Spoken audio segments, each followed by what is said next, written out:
पैसा उसके पास है लेकिन बंदा शरीफ है।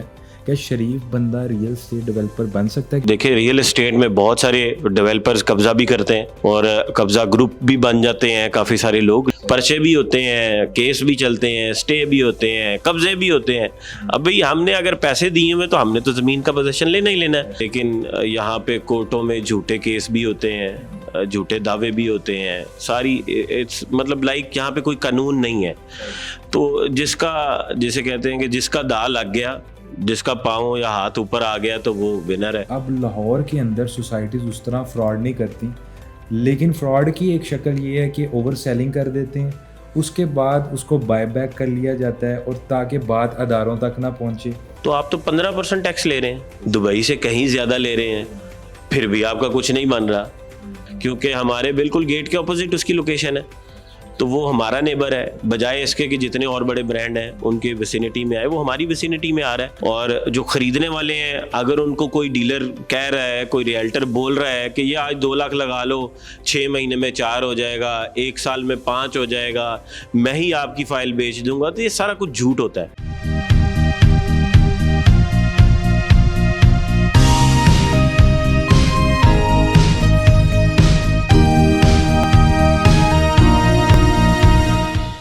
अस्सलाम वालेकुम viewers, Mian Wahaj next path real estate consultant के प्लेटफॉर्म से आज अगेन जो हमने एक सीरीज स्टार्ट की हुई है रियल एस्टेट हीरोज़ के नाम से। और आज हमारे साथ इसी तरह एक रियल एस्टेट के जो हीरो हैं और वो एक रियल एस्टेट डेवलपर भी हैं। रियल एस्टेट इंडस्ट्री के अंदर इन्होंने बहुत जल्दी एक अपना नाम और मकाम बनाया है। आज इनसे जिक्र करेंगे कि इनकी कामयाबियों की क्या कहानी है, कैसे इन्होंने ये सारी अचीवमेंट्स हासिल की, और कोशिश करेंगे कि जो नए आने वाले लोग भी, क्योंकि हमारा मकसद ये होता है कि जो यूथ है उसको मोटिवेट करें, तो कोशिश करेंगे कि यूथ के लिहाज से भी कि जो लोग इस वक्त आप कह सकते हैं एक हमारे मुल्क के अंदर जो सिचुएशन है, हर बंदा परेशान है, तो आप भी कैसे इनकी तरह कामयाब हो सकते हैं। और स्पेशली जो क्लाइंट्स हैं, प्रॉपर्टी इन्वेस्टर्स हैं, उनके बारे में भी इंशाल्लाह हम कुछ डिस्कशन करेंगे जो इंशाल्लाह आप लोगों के लिए बेनिफिशियल साबित होगी। तो स्टार्ट करते हैं जी। हमारे साथ मौजूद हैं मोहम्मद अब्दुल्ला, जो कि CEO हैं इकबाल गार्डन हाउसिंग सोसाइटी के। कैसे हैं सर आप? ठीक ठाक? अल्हम्दुलिल्लाह। वो आज आप कैसे हैं? ठीक है, बस अल्लाह का शुक्र। अच्छा, सबसे पहले तो एक कॉमन सा सवाल होता है जो मैं अमूमन अपने तमाम गेस्ट से करता हूँ, और वो यही होता है कि आपने ये जो रियल एस्टेट, आज डेवलपर तो आप हैं, लेकिन आपने स्टार्ट कहाँ से किया था? जी, मैं बेसिकली मेरा सफ़र स्टार्ट हुआ था 2009 में रियल एस्टेट से। लाहौर का एक बहुत रिनाउंड प्रोजेक्ट है जैतून के नाम से, लाहौर सिटी। मैं वहाँ पे कस्टमर केयर एग्जेक्टिव से मैंने अपना सफ़र स्टार्ट किया, और मैंने throughout career I became promoted to manager customer care. Then I started in sales department. मैंने ग्रैंड सिटी खारिया में काम किया, रहीम गार्डन में काम किया, रॉयल इनक्लेव में काम किया, और आहिस्ता आहिस्ता फिर 2016 में हमने मेरा जॉइंट वेंचर था, हमने मिलके कैपिटल सिटी लाहौर बनाया कालाशा काकू में। और कालाशा काकू में पहली दफ़ा फाइल सिस्टम की बुनियाद हमने रखी थी। उसके बाद मैंने अपना प्रोजेक्ट करना चाहा तो इकबाल गार्डन की सूरत में मंजर आम पे आया। हमने 2020 में इकबाल गार्डन का क़याम किया, और हम 4 पार्टनर्स हैं इकबाल गार्डन में। I am one of them. माशाल्लाह माशाल्लाह। बड़ी एक यकीनन इसके पीछे भी एक स्ट्रगल होगी, क्योंकि आपने बड़ी आसानी से बता दिया है कि आपने एक कस्टमर केयर रिप्रेजेंटेटिव के तौर पे स्टार्ट किया था, आज माशाल्लाह आप सोसाइटी के ओनर हैं। बिल्कुल। तो देखिए, एक आम बंदा मेरे ख्याल से अगर हम किसी को ये बताएं कि कस्टमर केयर रिप्रेजेंटेटिव आज रियल एस्टेट डेवलपर है, तो लोग शायद इसको सच ना समझें। तो मुझे लोगों के जो एक साइकी है उसको ज़हन में रखते हुए आपसे सवाल करना चाहूँगा कि क्या आपके पास सरमाया था या आप वाकई स्ट्रगल करके इस मकाम पे पहुँचे हैं? जी, बिल्कुल भी नहीं सरमाया था, और 2009 से लेके 2016 तक मैंने बाइक पे ही सफ़र किया है, और I didn't have a car till then. और इस ऑब्वियसली जब आप सफ़र करके, आप तरक्की करके किसी स्टेज पे पहुंच जाते हैं, तो लोग आपकी सिर्फ चमक दमक देख रहे होते हैं, आपकी वो स्टेज देख रहे होते हैं, लेकिन वो देख नहीं रहे होते कि इसके पीछे कितनी स्ट्रगल है। 24/7 वर्किंग की होगी एक बंदे ने, 365 डेज़ में से कोई एक छुट्टी नहीं की होगी। और रियल एस्टेट एक ऐसी फील्ड है कि यहाँ पे हर कोई बंदा लेग पुलिंग कर रहा होता है, आपको कोई आगे जाने नहीं देता। मतलब अगर आपने पैसे कमाने हैं तो उस पैसे में, मतलब आप किसी भी चीज़ में अगर कुछ कमा रहे हैं तो उसमें 5 तो हिस्सेदार निकल आते हैं। तो मतलब आपको बिल्कुल पैटी अमाउंट्स के साथ आगे जाना, फिर Aahista Aahista step by step जो है अपने कैरियर को भी ग्रोथ करना, और आपने मतलब आपने हर साइड देखी हो तो फिर ही आप इस स्टेज पर पहुंच सकते हैं। It's not an overnight journey, आपको you have to take your time. आपको अरूजो ज़वाल देखने पड़ते हैं। मतलब ड्यूरिंग दिस टाइम मेरा एक दौर था कि हमने अपना अरूज देखा और उसके बाद ज़वाल भी देखा, और आफ्टर दैट हमने प्रोजेक्ट स्टार्ट किया। तो मतलब इट्स नॉट कि आप हमेशा सिर्फ ऊपर ही जा रहे हैं। ऑब्वियसली ये फील्ड ही ऐसी है कि ये किसी को सिखाना चाहे तो अनटिल अनलेस उसका कोई नुकसान हो, नुकसान के बिना कोई इस फील्ड में नहीं सीखता। सही, यानी कि हम यहाँ आपकी इस बात से ये लेसन ले सकते हैं कि जिगरा होना चाहिए। बिल्कुल ऐसा ही है। डेवलपर अक्सर हमारे कई पार्टनर्स हैं, उनके साथ भी यही बात होती है कि अगर आपने रियल एस्टेट डेवलपर बनना है तो you don't have to have money, you don't have to have land, आपके पास जिगरा होना चाहिए काम करने का कि भाईजान मैंने खुले दिल से काम करना है, बांटना है, डिलीवर करना है, लोगों का ख्याल करना है। वो एक जो सारी बड़ी बात, क्योंकि मैं टेबल की उस साइड से आया हूँ, when I was customer care executive, मैंने उस वक्त लोगों की गालियाँ सुनी हुई हैं। तो आई नो कि जो पैसा लगाता है ना, चाहे वो ख्वा 1 रुपया भी लगाता है, तो उसकी कदर किस तरह होनी चाहिए। जो पैसा लगा रहा है वो कहाँ से लेके आ रहा है। जो क्लाइंट आपका है, ऑब्वियसली डेवलपर आप क्लाइंट के सर पे हैं। तो अगर most of the time developer का विजन ये होता है कि पैसे इकट्ठे आ गए हैं तो कुछ ये कर लें, वो कर लें, फलां ढींग ब्ला ब्ला। तो जब भी आपके पास क्लाइंट का पैसा होता है वो आपकी रिस्पॉन्सिबिलिटी है, वो आपका पैसा नहीं है, वो पब्लिक का पैसा है, वो आपकी रिस्पॉन्सिबिलिटी है। तो अगर रिस्पॉन्सिबिलिटी को आप रिस्पॉन्सिबल हो के डिलीवर करना चाहेंगे तो आप कर सकते हैं। हाँ, आप जिस दिन डिलीवर कर लेते हैं वो आपका प्रॉफिट है। तो मैंने ये सीखा है, और मैं अपने प्रोजेक्ट में इवन हमारे जो बिज़नेस पार्टनर्स भी हैं उनके साथ भी मेरी एक ही यही कोशिश होती है कि यार आप काम कर रहे हैं, रियल एस्टेट कर रहे हैं, अपने क्लाइंट के साथ हमें थोड़ा सा खिदमत खल्क का जज्बा रख लें, 10% रख लें कि यार हमने नेकी करनी है, हमारी ज़ुबान पे इस बंदे ने इन्वेस्टमेंट करनी है, मशवरे पे काम करना है, तो हम मशवरा ही ऐसी चीज़ का दें या सही मशवरा दें। मतलब कई ऐसे केसेस आते हैं कि लोग अपने 5,000 कमाने के लिए अगले बंदे को गलत मशवरा दे देता है। भाई उसका तो कोई नुकसान नहीं है, दूसरे बंदे का लाखों का नुकसान हो जाता है। तो ये सारी चीज़ें हमें देखनी पड़ती हैं, कैटर करनी पड़ती हैं एक अच्छा कैरियर के लिए। अच्छा जी, आपने बड़ी ऑनेस्टली के साथ आप सारी बातें शेयर कर रहे हैं हमारे साथ। Coming to my next question, सवाल ये है कि क्या एक बंदा शरीफ जो है, पैसा उसके पास है लेकिन बंदा शरीफ है, क्या शरीफ बंदा रियल एस्टेट डेवलपर बन सकता है? क्योंकि अनफॉर्चुनेटली हमारी फील्ड में चाहे कोई एज अ रियल्टर काम कर रहा है, डीलर है, या कोई, यानी कि अगर कोई बंदा इस पेशे से मुंसलिक है तो लोगों का ये कहना होता है कि ये कोई नोबल प्रोफेशन नहीं है। तो व्हाट यू थिंक, कोई ओवरसीज़ है, उसके पास पैसा है, या कोई यहाँ पे अच्छा बिजनेसमैन है, टेक्सटाइल ओनर है, तो क्या वो ये काम कर सकता है? या एक लोगों का परसेप्शन ये है, अगर खुल के बात करें कि जी इसमें बड़े लड़ाई झगड़े होते हैं, लोग जो कब्ज़ा ग्रुप होता है, यानी कि आम बंदा इसमें काम नहीं कर सकता, ये एक माफिया है। तो व्हाट यू थिंक कि आम बंदा, शरीफ बंदा इसके अंदर फिट इन हो सकता है? देखें जी, ये आम शरीफ तो आजकल के दौर में आई डोंट थिंक कि कोई भी रह गया है। पाकिस्तान में जहाँ पे वो पंजाबी की कहावत है, इट पुट्टो ते बदमाश निकलता है, तो शरीफ और आम आदमी वाली तो यहाँ पे कोई बात नहीं रह गई है। बाकी रही एक तो ये आपके ज़मीर की आवाज़ है। देखिए रियल एस्टेट में बहुत सारे डेवलपर्स कब्ज़ा भी करते हैं और कब्ज़ा ग्रुप भी बन जाते हैं काफ़ी सारे लोग, लेकिन इन दी एंड क्या मिलना है, जाना कब्र में ही है।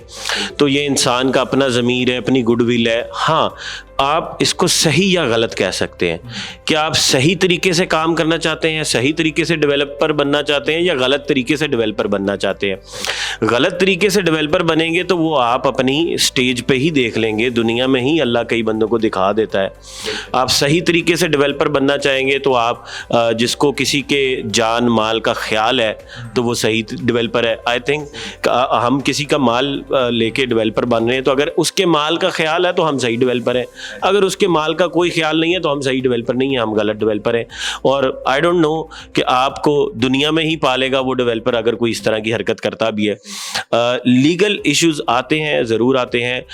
लाइक ज़मींदार जो होता है, क्योंकि मोस्टली सोसाइटीज़ वहाँ पे बन रही हैं जहाँ पे पहले खेती बाड़ी होती रही है। जो हमारा ज़मींदार है, पाकिस्तानी जो तबका है, वो दे आर नॉट लिटरेट, वो पढ़े लिखे नहीं होते। उनको जब पैसे मिलते हैं उनके बच्चों ने यूटिलाइज करने हैं, गाड़ियाँ ले ली, घर ले ली, पैसे ख़त्म, ज़मीन भी गई, पैसा भी ख़त्म, बिजनेस में यूटिलाइज नहीं हुआ। जो समझदार हैं वो करते हैं, 100 एकड़ बेचता है, 500 एकड़ का सौदा कर लेता है, वो कुछ बिजनेसमैन है।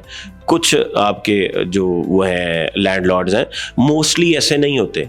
अच्छा, फिर होता क्या है, जब वो आपको ज़मीन बेच देते हैं तो उनका ज़मीन आपको देने का दिल नहीं करता, किसी का कब्जा देने का दिल नहीं करता, किसी का रजिस्ट्री देने का दिल नहीं करता, कोई बेईमान हो जाता है, कोई लालची हो जाता है। तो ये जो सारे मसले मसाइल आते हैं, it's part of this buying process. ये इसमें हमारी डेवलपर की साइड भी गलत नहीं होती, और आई डोंट थिंक कि लैंडलॉर्ड की साइड भी गलत नहीं होती। एक ज़मीन के 40 हिस्सेदार हैं, अब 40 लोग, 1-2 लोग हों तो वो तो हम जहनीत हो सकती है। 40 लोगों को पढ़ना, 40 लोगों के जहन के मुताबिक चलना, वो ये इशू क्रिएट करता है। तो ये पैटी इश्यूज हैं, ये जिसने काम करना है वो ये फेस करने ही पड़ने हैं। पर्चे भी होते हैं, केस भी चलते हैं, स्टे भी होते हैं, कब्जे भी होते हैं। अब भाई हमने अगर पैसे दिए हुए तो हमने तो ज़मीन का पोजेसन लेना ही लेना है। जिम्मेदार will take it as a kabza, but we have paid the money for that land. अब जमींदार बदल गया है, रजिस्ट्री नहीं करवा के देना चाहता है, तो वी हैव टू टेक और इन्वेस्टमेंट बैंक समहाउ, या तो पैसे वापस करें। देखें, बात यही होती है, मैंने पैसे दिए, पैसे वापस दे दो, तो बयाना दिया, बयाना डबल दो, छोड़ दो ज़मीन, मैं आगे चला जाऊंगा। लेकिन अगर वो तो खर्च लिए पैसे, वो कैसे वापस देंगे?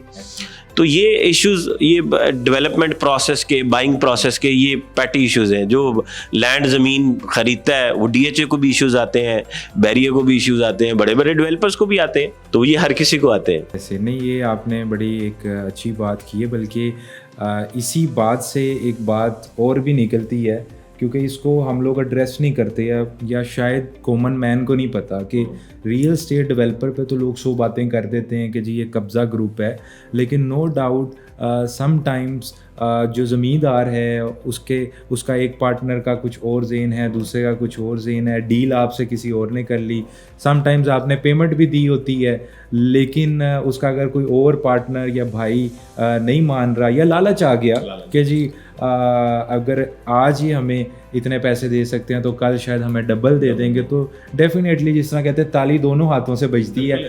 तो एक ये भी इशू है। तो इस इशू को कोई आपकी ऐसी सजेशन हो कि इस इशू को कैसे रिजॉल्व किया जाए कि पाकिस्तान में ऐसा कानून हो कि अगर आपके साथ किसी ने, ज़मींदार ने स्टैम्प पेपर कर ली है तो वो मुकर ना सके? क्या ऐसा कोई रूल मौजूद है, कोई ऐसी सेफ्टी मौजूद है हमारी रियल स्टेट में? बेसिकली पाकिस्तान में काफ़ी चीज़ों का फुकदान है। I am my self is a lawyer, तो हमें काफ़ी सारी चीज़ें पहले दिन ही पता होती हैं कि ये किस तरह होगा।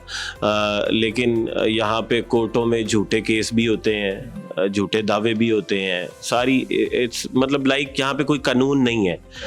तो जिसे कहते हैं कि जिसका दा लग गया, जिसका पाँव या हाथ ऊपर आ गया तो वो विनर है। तो ये सेटअप तो इस तरह ही चलेगा। हाँ, जो हम कर सकते हैं एज अ गवर्नमेंट लेवल पे, रियल एस्टेट इंडस्ट्री को एज अ समझे कि एक इंडस्ट्री का दर्जा नहीं दिया जाता। जस्ट लाइक गवर्नमेंट जब भी बात करती है तो टेक्सटाइल एसोसिएशंस की बात करती है, गवर्नमेंट बात करती है शुगर मिल्स मालकान की बात करती है, गवर्नमेंट बात करती है तो बड़े बड़े रोड बनाने वाली कंस्ट्रक्शन कंपनीज की बात करती है। गवर्नमेंट जब करती है रियल एस्टेट की बात तो गवर्नमेंट कहती है टैक्स डबल कर दें, ये वाला टैक्स लगा दें, वो वाला टैक्स लगा दें। तो आपकी ये वाहिद इंडस्ट्री है जिससे अप्रॉक्सीमेटली 300 इंडस्ट्रियां चल रही हैं। लाइक कंस्ट्रक्शन की इंडस्ट्री चल रही है, आपकी लेबर तबका इससे निकल रहा है, सीमेंट, रेत, बिजली, पानी, गैस, सारा कुछ तो इसमें आ रहा है। तो आपके आई थिंक कि 300 प्लस ही इंडस्ट्रीज वाबस्ता होंगी रियल एस्टेट के साथ। तो मुल्क का पहिया जो है मेन तो रियल एस्टेट ही चला रही है। गोल्ड का बिजनेस, क्रूड में आ जाते हैं आप दूसरी तरफ, तो गोल्ड का बिजनेस तो आपने घर लेके रख लिया, उसने क्या करना है, उससे ना कोई डेवलपमेंट हो रही है, ना किसी को सहूलत मिल रही है, ना किसी को कोई फायदा हो रहा है, ना किसी की चीज अप्रिशिएट हो रही है। गोल्ड से कुछ भी नहीं होता, वो तो एक सिर्फ कमोडिटी है। जो चीजें मुल्क को तरक्की की तरफ लेके जा रही हैं वो रियल एस्टेट है। तो गवर्नमेंट को इसका कोई ऐसा रेगुलेटरी अथॉरिटी बनानी चाहिए जो क्लाइंट को तहफ़्फ़ुज़ दे, साथ ही साथ डेवलपर को भी तहफ़्फ़ुज़ दे। Just like in other part of the world, आप दुबई में जाते हैं तो रीरा अथॉरिटी है, आप यूरोप में कहीं चले जाते हैं तो दे हैव ऑलरेडी प्लान्ड कि उन्होंने क्या क्या करना है, उन्होंने नक्शे पास करके रखे हुए हैं। तो आपने सिंपल किसी को रिश्वत नहीं देनी है, किसी को अंडर द टेबल पैसे नहीं देने, किसी को मैनेज नहीं करना। डेवलपमेंट्स रुकती नहीं है, वहाँ पे डेवलपमेंट करने वाले को प्रमोट किया जाता है। वहाँ पे जो नए हाउसिंग सेक्टर्स बनाता है उसको प्रमोट करते हैं, नई कमर्शियल मार्केट्स बनाता है उसको प्रमोट करते हैं। क्यों? वो लेबर को काम दे रहा है, लेबर को काम दे रहा है, उसके बाद बिजनेस प्रमोट कर रहा है, तो उस बंदे को तो प्रमोट करना चाहिए। बजाय उसके थे यहाँ पे गवर्नमेंट इंस्टीट्यूशंस भत्ता लेने आते हैं, गवर्नमेंट इंस्टीट्यूशंस देखते हैं कि हम इससे कितना टैक्स विड्रॉ कर सकते हैं। पाकिस्तान में इनडायरेक्ट डायरेक्ट काफ़ी किस्म के टैक्सेस हैं। एक FBI टैक्स ले रहा है, दूसरा एक और कंपनी आके टैक्स ले रही है, तीसरी तरह का एक और टैक्स है, हम रजिस्ट्री पे टैक्स दे रहे हैं, हम क्लाइंट की इंस्टॉलमेंट पे टैक्स दे रहे हैं, क्लाइंट का प्लॉट कन्वर्ट होना है उस पे टैक्स दे रहे हैं, हम अथॉरिटी को टैक्स दे रहे हैं। तो ये टैक्सों की प्राइस तो प्लॉट की प्राइस के सेम है। अब हम क्लाइंट को भी मैनेज कर रहे हैं, हम टैक्सेशन भी मैनेज कर रहे हैं, हम डेवलपमेंट भी मैनेज कर रहे हैं, हम लैंडलॉर्ड भी मैनेज कर रहे हैं। तो कोई ऐसी रेगुलेटरी अथॉरिटी बने जो हमें तहफ़्फ़ुज़ फराहम करे। अब जितने हाउसिंग प्रोजेक्ट्स यहाँ पे फ्लॉप होते हैं, वो कैसे फ्लॉप होते हैं कि वो कहीं पे बेचारे फंस जाते हैं, लैंडलॉर्ड के हाथों फंस जाते हैं, डिपार्टमेंट के हाथों फंस जाते हैं, कहीं ना कहीं फंस जाते हैं, तो प्रोजेक्ट फ्लॉप हो जाता है। ये तो एक ऑन गोइंग बिजनेस है। अगर आपने 3 साल के पेमेंट प्लान पे प्लॉट बेचा है तो आपने सेल तो 3 साल बाद बुक करनी है ना। जब आपको किस्तें आएंगी, आपने लैंड पहले लेके स्टार्ट कर लिया, जब दरमियान में प्रोसेस में कहीं वो मसला आ जाएगा किसी भी साइड से, तो वो तो बेचारा डिफ़ॉल्ट की तरफ जाएगा ना। तो हमारे लिए अभी तक तो कोई ऐसी चीज़ नहीं है। अगर ये करे तो आई थिंक कि पाकिस्तान को किसी से कर्ज लेने की ज़रूरत नहीं है। पाकिस्तान इटसेल्फ इतनी डेवलपमेंट कर सकता है कि पाकिस्तानी जो रियल्टर्स हैं, जो जस्ट लाइक मलिक रियाज साहब ने कहा था कि मैं कर्जा उतार सकता हूँ, जो स्टेट लैंड्स हैं सारी वो मुझे दे दें, मैं डेवलपमेंट करता हूँ, मैं पाकिस्तान का कर्जा उतार देता हूँ। तो अगर एक बंदे ने इतनी अच्छी डेवलपमेंट की है पाकिस्तान में, वो एक टॉप डेवलपर है और वो डेवलप कर सकता, उसने दिखाया है, तो आपको उसके साथ मिलके चीज़ें सेट करनी चाहिए। बल्कि आप उसके खिलाफ मनगढ़ंत केसेस भी बनाते हैं, चीज़ें भी करते हैं to drive their own motives. उससे किसी का भला नहीं होता, ना डेवलपर का भला हो रहा है, ना क्लाइंट का भला हो रहा है, ना मुल्क का भला हो रहा है। तो ये एक ऐसी कमेटी बननी चाहिए जिसमें सबका भला हो, सबकी बेनिफिट हो। सही, चलें, बड़ी अच्छी आपने सजेशंस दी हैं। अच्छा, इसमें आपने जिक्र किया दुबई का। अब दुबई के अंदर अगर देखा जाए प्रॉपर्टी के अंदर इनकम टैक्स फ्री है, तो आपको लगता है कि अगर इधर भी इस तरह का निज़ाम हो कि टैक्सेस जो हैं बिल्कुल टैक्स की छूट मिल जाए और कोई फ़ी दी जाए गवर्नमेंट को, जैसे वहाँ पे DLD चार्जेस वगैरह होते हैं, कोई परसेंट है गवर्नमेंट को भी मिल रहा है, तो आपके ख्याल से इससे क्या हमारे मुल्क का भी भला हो सकता है? क्योंकि एक बात मैं आपको बताना चाहूँगा, क्योंकि जहाँ टैक्सेस का जिक्र आता है ना, वहाँ पे ये भी कहा जाता है कि रियल स्टेट जो इंडस्ट्री है हमारी जी टैक्स नहीं दे रही, या असल वैल्यू पे नहीं दे रही, या इस फील्ड से टैक्सेस इतना जनरेट हो सकता है तो जी हमारे मुल्क को फ़ायदा होगा। तो क्या अगर हमारी गवर्नमेंट दुबई वाला कुलिया अपनाए तो वो फार्मूला चल सकता है आपके ख्याल से यहाँ पर? जी, दुबई वाला कुलिया चाहे अपनाए ना अपनाए, आप उनसे ज़्यादा टैक्स ले रहे हैं। 4% DLD फ़ी है, ऐसा ही है। 7% रजिस्ट्री की फ़ी है, आप 7% टैक्स दे रहे हैं रजिस्ट्री करवाने में। ये सिर्फ एक टैक्स है। गेन टैक्स अलग है, फिर 236C अलग है, E अलग है, K एक आ गया, 7E इंट्रोड्यूस करा दिया, तो आप तो 15% टैक्स ले रहे हैं, दुबई से कहीं ज़्यादा ले रहे हैं, फिर भी आपका कुछ नहीं बन रहा। तो आपने कोई उसको यूटिलाइजेशन का, सेंट्रलाइजेशन का कोई बेहतर सेटअप नहीं है। इट मीन्स हमारे पास जो कि गवर्नमेंट्स का काम होता है। दुबई में मोनार्क सिस्टम है, तो मैं तो यही चाहूँगा यहाँ पे कोई अच्छा डिक्टेटर आ जाए जो कहे कि यार ये होना चाहिए काम। इतने सारे प्रोजेक्ट्स हैं जो रुक गए हैं, जो आपकी पाकिस्तान की इकोनॉमी को कहीं लेके जा सकते थे। Just like when we were used to be little, हम छोटे थे, एक प्रोजेक्ट आया गुलबर्ग में, गार्डन टाउन में, तावून कंपनी थी कतर की, या आई थिंक सऊदी की कंपनी थी, तावून डेवलपर्स के नाम से, मुबारक सेंटर। तो पाकिस्तान में लाहौर में पहला प्रोजेक्ट था जिसकी 60 मंजिलें बननी थी, 60 फ्लोर थे। इट वाज बैक इन 2006 और 5 आई थिंक। तो उसकी डिगिंग स्टार्ट हुई तो जो बिल्कुल साथ वाले लोग थे उन्होंने उससे बेनिफिट लिया, स्टे लिए, अपने घर महंगे दामों बेचे, फिर राइट वालों ने बेचे, फिर लेफ्ट वालों ने बेचे। जब उन्होंने सब खरीद लिया, सारे स्टे ख़त्म करा दिए, तो उसके बाद क्या आ जाता है, गवर्नमेंट आ गई दरमियान में। गवर्नमेंट ने आई डोंट नो क्या लिया क्या दिया, बजाय गवर्नमेंट उसको फैसिलिटेट करती, पैसे वो लगा रहे हैं, वो पैसे आपके मुल्क में लेके आ रहे हैं, डेवलपमेंट कर रहे हैं, एक आपके शहर को एक शाहकार देने जा रहे हैं, एक ऐसा प्रोजेक्ट जिसमें पूरी दुनिया की नज़रें हों कि पाकिस्तान में लाहौर में पहली दफ़ा इतना बड़ा प्रोजेक्ट बना है। बजाय गवर्नमेंट उसको फैसिलिटेट करने के, I don't know what happened there, वो प्रोजेक्ट, वो सारा कुछ वैसे ही छोड़ के वो कंपनी चली गई वापस। वो शेख निहान आई थिंक नाम था। तो वो प्रिंस ने कहा भाई ये छोड़ दो, इधर इतना नुकसान कर लिया हमने, तो आप वापस आ जाएं, ये छोड़ दें, ज़मीन भी वहीं पे छोड़ दें, जो घर खरीदे हैं वो वही भी छोड़ दें, जो ऑफिसेज फर्नीचर ये वो सारा कुछ है वो वैसे ही छोड़ के भाग गए। तो गवर्नमेंट को तो उनको फैसिलिटेट करके प्रोजेक्ट को कंप्लीट कराना चाहिए था। अगर वो प्रोजेक्ट कंप्लीट होता तो गवर्नमेंट के पास एक एग्जाम्पल होती, डेवलपर्स के पास एक एग्जाम्पल होती कि हमने इसको बीट करने के लिए कोई एक और अच्छी चीज़ बनानी।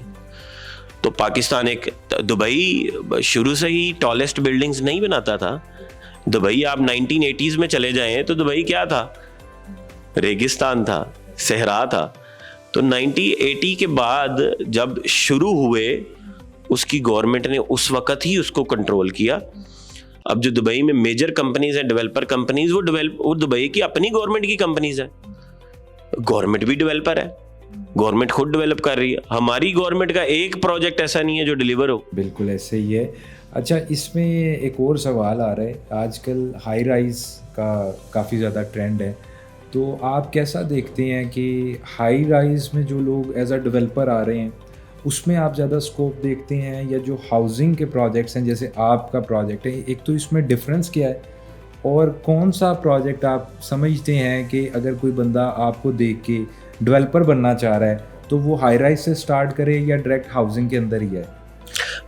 दोनों डिफरेंट अप्रोचेज़ हैं। Plot basically is a cheaper buying product. आप 2, 4, 5 लाख से प्लॉट की बुकिंग कर लेते हैं। इंस्टेड हाई राइज में जब आप जाते हैं तो वो एक बिल्टअप एरिया की बुकिंग होती है, तो मिनिमम आपको डाउन पेमेंट जो करनी पड़ती है 15 से 20 लाख करनी पड़ती है। तो यहीं पे आपकी जो बाइंग पावर है वो डिफरेंट हो जाती है कि अपार्टमेंट सिर्फ वो बंदा ले सकता है जो 15 लाख डाउन पेमेंट खर्च सकता है, प्लॉट वो भी ले सकता है जो 2 लाख खर्च सकता है। तो एक तो आपकी परसेंटेज पब्लिक की चेंज हो जाती है, रेशो। फिर प्लॉट में जैसे कि हम भी करते हैं कि हम 99% लोगों को टारगेट करते हैं कि मिनिमम इंस्टॉलमेंट देनी है ताकि लोग अफोर्ड कर सकें। अपार्टमेंट में तो अभी जो कंस्ट्रक्शन कॉस्ट है वही 7,000 से 9,000 तक रीच हो गया हुआ है, तो वो लोग तो वही टारगेट करेंगे जो अपनी इनकम में से लाख या 2 लाख पर मंथ सेविंग कर रहे हैं।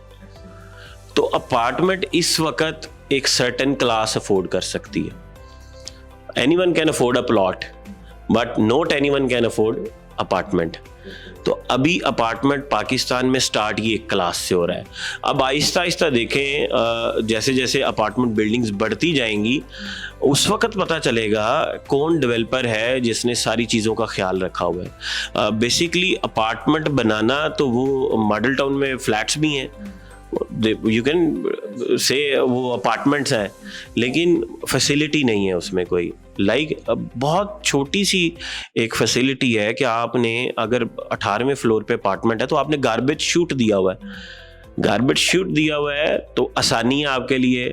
कॉरिडोर में कोई गंद नहीं है, नीचे कोई गंद नहीं है, शूट की सफाई हो रही है तो वो स्मेल नहीं है। तो ये एक बहुत कहने को बहुत छोटी सी फैसिलिटी है, लेकिन जो बंदा रह रहा होगा उसके लिए बहुत बड़ी फैसिलिटी है।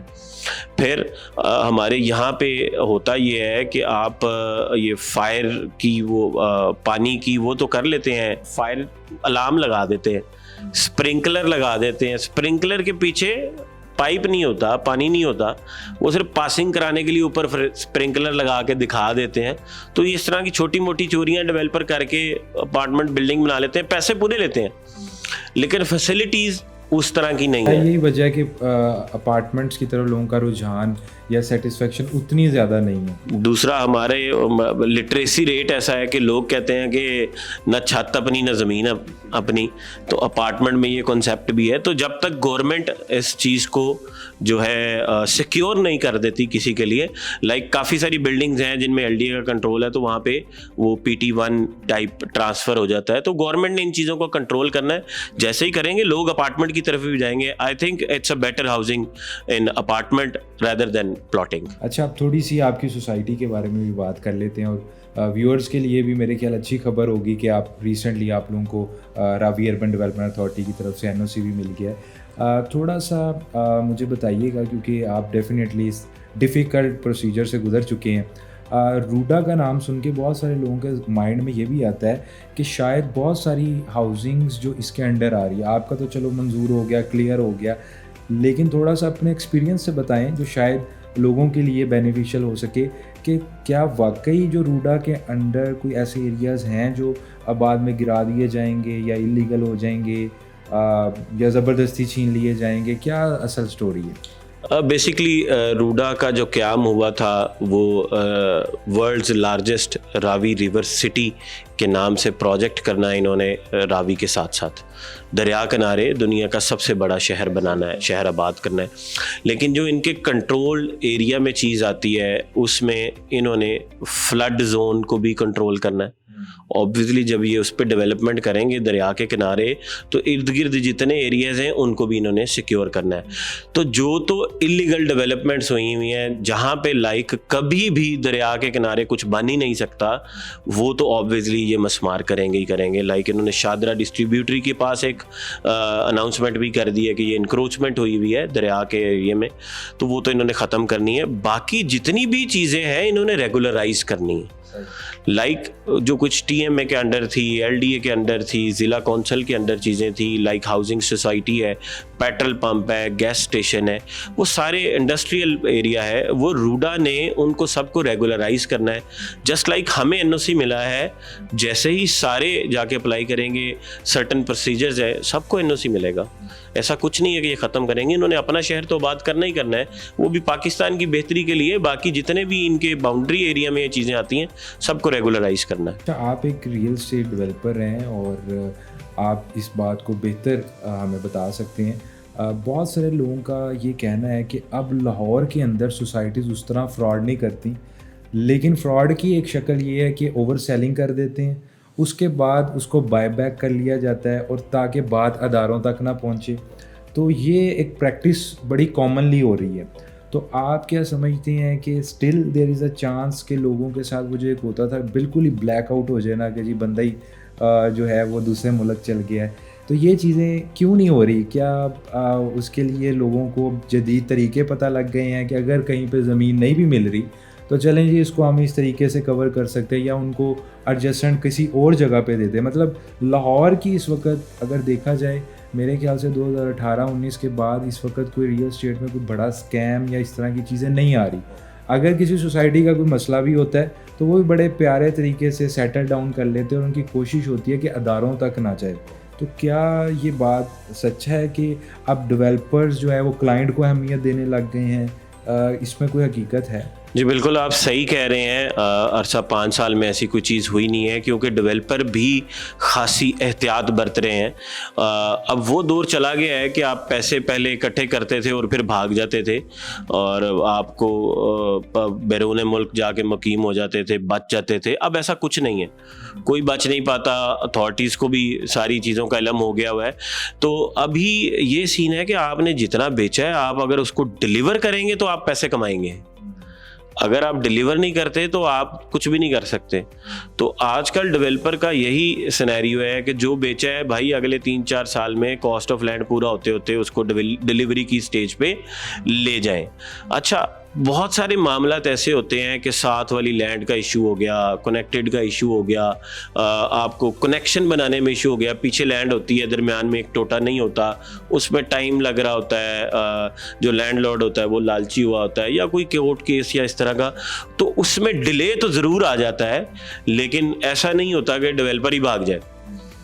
काफ़ी सारे प्रोजेक्ट हैं। अब जो मुल्की हालात भी हैं, मुल्की हालात की वजह से आपकी कंस्ट्रक्शन कॉस्ट, डेवलपमेंट कॉस्ट बहुत ऊपर चली गई है। तो इसमें हाइक स्पाइक आने की वजह से भी डिले पड़ जाता है। मतलब एक आपका कॉन्ट्रैक्ट हुआ है किसी मिट्टी वाले के साथ, तो वो रेट बढ़ गया है, डीजल वाले के साथ रेट बढ़ गया है, सीमेंट बजरी का रेट बढ़ गया है। तो डेवलपर की तो कोशिश होगी कि मैंने तो सस्ता बेचा हुआ है, तो रेट नीचे आ जाए तो मैं ख़रीद लेता हूँ। तो ये सारे डिले जरूर आ सकते हैं। आजकल वो सीन खत्म हो गया है जैसे लोग पहले बेचते थे और भाग जाते थे। अभी डिलीवरी है, डिले जरूर हो सकती हैं, लेकिन आप भाग नहीं सकते।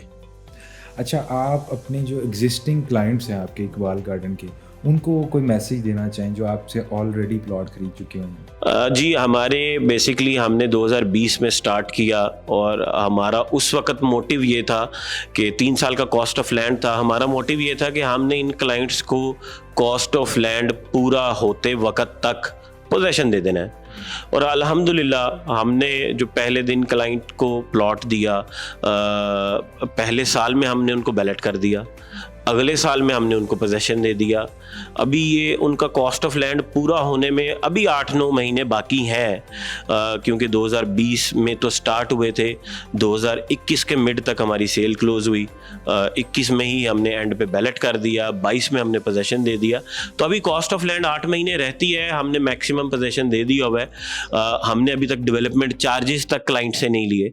तो मोटिव यही है कि क्लाइंट जो पहले होता था, क्लाइंट के पैसे पूरे हो गए, क्लाइंट के डेवलपमेंट चार्जेस आ गए, उसके बाद भी 5 साल हो गए डिलीवरी नहीं मिली। तो हम इस चीज को तोड़ना चाहते थे, इस स्पेल को तोड़ना चाहते थे कि क्लाइंट के पैसे पूरे होने से पहले क्लाइंट को पोजेशन देना है। वो अल्हम्दुलिल्लाह हमने फर्स्ट फेज में करके दिखा दी है। अभी दूसरा बैलेट जो है हमारा 24 दिसंबर को है। बैलेट के 6 महीने के अंदर हम डेवलपमेंट स्टार्ट करेंगे, और उसका 4 साल का पेमेंट प्लान है। अभी 1.25 साल हुआ है आई थिंक। तो उसकी भी कोशिश यही होगी कि 4 साल के अंदर अंदर हम उसको डिलीवर कर दें और लोग अपने प्लॉट पे घर बनाना शुरू करें, उसके बाद डेवलपमेंट चार्जेस दें। तो मोटिव हमारा यही है, इंशाल्लाह ताला इसी को लेके आगे चलेंगे। अल्लाह आपको इसमें कामयाब करे। अच्छा, अब इसमें जो नए लोग आपके साथ जुड़ने जा रहे हैं, मतलब चाहे वो रियल्टर्स हैं, चाहे वो आपके इन्वेस्टर्स हैं, आप उनको क्या मैसेज देना चाहेंगे? उनके लिए क्या अपॉर्चुनिटी है आपकी? बेसिकली जी, हमने इतना ख़ास तो हमने सेलिंग की नहीं है, जितना एरिया हमारे पास था हमने वही किया।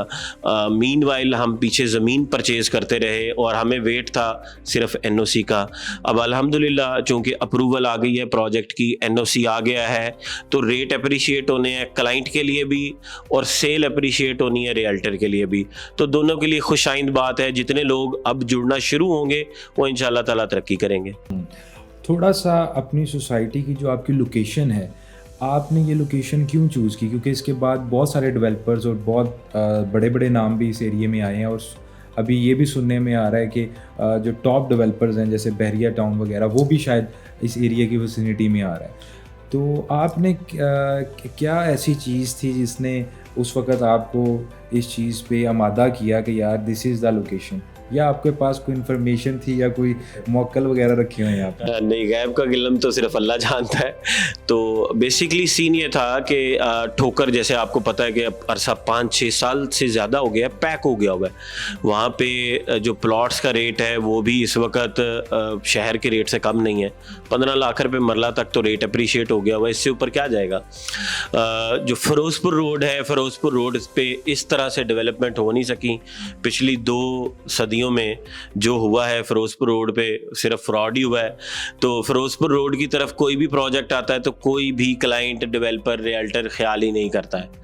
तीसरा आपका एरिया था जहाँ पे वाड़ा गुजरा स्टॉप है मेट्रो ऑरेंज लाइन ट्रेन का, लाहौर की 3 एंट्रेंसेस, वहाँ पे भी बड़ी तेज़ी से आबादी बनी है। बिस्मिल्लाह ने वहाँ पे अपना काफ़ी नाम किया है। बिस्मिल्लाह में अप्रॉक्सीमेटली आई थिंक 5,000 के करीब इस वक्त हाउसिंग है, और वहाँ पे वो रोड भी पूरा पैक हो गया, बाटापुर तक पैक हो गया। आपके पास जो चौथी एक्सटेंशन एरिया बचता था लाहौर का, वो था काला शकाकू। जब 2018 में हमने एक प्रोजेक्ट किया तो हमने देखा कि लाहौर में यही साइड है सिर्फ जो रह गई है जहाँ पे कोई प्रोजेक्ट नहीं गया अभी तक, जहाँ पे कोई प्रोजेक्ट स्टार्ट नहीं हुआ। 2020 में जब स्टार्ट किया तो आई हैड इन माइंड कि लाहौर की तीनों साइड्स पैक हैं, यही साइड है जिसने अब अप्रिशिएट होना है, यही साइड है जहाँ सब लोग आएंगे, क्योंकि जो एरिया खाली है सब ने मूवी उधर होना है। तो जब हमने स्टार्ट किया उसके फ़ौरन 6 महीने के अंदर एक बड़ा ब्रांड आया। उसके बाद वक्तन फ़वक्तन देखते देखते इस वक्त 5-7 ब्रांड वहाँ पे अपना प्रोजेक्ट लॉन्च कर चुके हैं। और जैसे आपने बिल्कुल ठीक कहा है कि एक टॉप डेवलपर भी आ रहा है, और उसकी लोकेशन और उसका हमें बहुत फ़ायदा है, क्योंकि हमारे बिल्कुल गेट के ऑपोजिट उसकी लोकेशन है। तो वो हमारा नेबर है, बजाय इसके कि जितने और बड़े ब्रांड हैं उनके विसिनिटी में आए, वो हमारी विसिनिटी में आ रहा है। तो जिसका बेनिफिट ऑब्वियसली इकबाल गार्डन के रियल्टर और क्लाइंट्स नहीं लेना है। अच्छा, आखिर में आप क्या मैसेज देना चाहेंगे, क्योंकि आजकल पहले ज़माने में तो आपको पता है कि रियल स्टेट की फील्ड इतनी ज़्यादा ग्लैमरस नहीं थी, लेकिन आजकल टिकटॉक वगैरह पे या डिफरेंट सोशल मीडिया प्लेटफॉर्म्स पे जब लोग देखते हैं कि रियल स्टेट डेवलपर्स के पास बड़ा पैसा है, बड़ी बड़ी गाड़ियां हैं, बड़ा एक अच्छा स्टेटस है, तो हर बच्चा जो है ये ख्वाब जहन में रखता है कि मैं भी ये बनूं। और हमारे पास भी मतलब ये चीज़ मैं ऑन रिकॉर्ड आपको बता रहा हूँ, लोग सीवी लेके आते हैं बच्चे, तो वो पहले दिन ये कहते हैं कि जी हमने रियल स्टेट डेवलपर बनना है। मतलब वो ये नहीं कहते कि हमने प्रॉपर्टी का काम सीखना है, बल्कि पहली बात जो वो हमें कहते हैं वो कहते हैं जी हमने डेवलपर बनना है। तो ऐसे बच्चों को कोई आप गाइड करना चाहें कि वो कैसे आपकी तरह एक कामयाब इंसान बन सकते हैं या रियल स्टेट डेवलपर? बेसिकली जी, जिसने रियल एस्टेट का काम करना है या जिसने ख़रीदनी है, इवन क्लाइंट भी, तो real estate is a gradual business. ये ऐसा बिजनेस है जिसमें ओवरनाइट कोई प्रॉफिट नहीं होता। और जो ख़रीदने वाले हैं, अगर उनको कोई डीलर कह रहा है, कोई रियल्टर बोल रहा है कि ये आज 2 लाख लगा लो, 6 महीने में 4 हो जाएगा, 1 साल में 5 हो जाएगा, मैं ही आपकी फ़ाइल बेच दूंगा, तो ये सारा कुछ झूठ होता है। आपने कोई फाइल ली है, जब तक वो बैलेट नहीं होता वो अप्रिशिएट नहीं होता। बैलेट के बाद ऑन ग्राउंड नहीं आता वो अप्रिशिएट नहीं होता। ऑन ग्राउंड के बाद उसके इर्द गिर्द घर नहीं बनना शुरू होते तो वो प्लॉट अप्रिशिएट नहीं होगा। जब तक वो कागज़ है वो कागज़ है, जब तक वो फाइल है वो फाइल है, until unless it converts into a plot, तो वो अप्रिशिएट होगा, आपको फ़ायदा देके जाएगा। जो कोई भी ऐसा कहता है वो झूठ बोलता है। फिर जो रियल्टर बनना चाहते हैं, तो आप मेरी मेहनत की टाइमलाइन ले लें, it's been 14 years I think कि हम इस स्टेज पे हैं अब। तो it's not an overnight achievement. आपको सिर्फ अपने दिल को राज़ी करके, मजबूत होके, और आपका इरादा पुख्ता हो, पैसे थोड़े मिले ज़्यादा मिले, लर्निंग ज़्यादा मिले, पैसे चाहे थोड़े मिले, लर्निंग ज़्यादा मिले, तो आप अचीव कर सकते हैं। अदर देन अगर आप किसी को झूठ बोल के बेचते हैं, आप तो 1-2 लाख कमा लेंगे, लेकिन वो क्लाइंट आपका दोबारा रिवर्स नहीं होगा। रियल एस्टेट दुनिया गोल है और छोटी सी है, वही चेहरे घूम घूम के आते हैं बार बार, वही चेहरा आपको दोबारा मिलेगा जिससे आपने एक दफ़ा काम किया है। अगर आपने अच्छा काम किया वो आपको दोबारा बिजनेस देगा। अगर आपने झूठ बोला है, गलत बयानी की है, उससे दिहाड़ी लगाई है, उसको काटा है, तो वो आपको बिजनेस भी नहीं देगा और 100 जगह पे आपकी बुराई भी करेगा। वो आपको जो है ग्रो नहीं करती चीज़ें, वो आपको डाउनफॉल की तरफ लेके जाती है। वो जैसे कहते हैं ना कि रियल स्टेट को गैम्बलिंग के तौर पे नहीं लेना चाहिए, बिल्कुल ऐसे ही, बिजनेस के तौर पे लेना चाहिए। और जितना इसमें वक्त गुजरता है, it works for you. It works for you, it's not a gamble. काफ़ी सारे प्रोजेक्ट ऐसे हैं जो इसको गैम्बलिंग बिजनेस बना चुके हैं। कोई रियल्टर मेरा भाई उस गैम्बलिंग में ना जाए, कोई एंड यूज़र उस गैम्बलिंग में ना जाए। गैम्बलिंग गैम्बलर्स का काम है, उनको करने दे। आप उसमें खुद का जुआ, खुद के पैसे से जुआ ना लगाएं। बहुत अच्छा आपने मैसेज दिया जी, thank you so much for your जज़ाकल्लाह।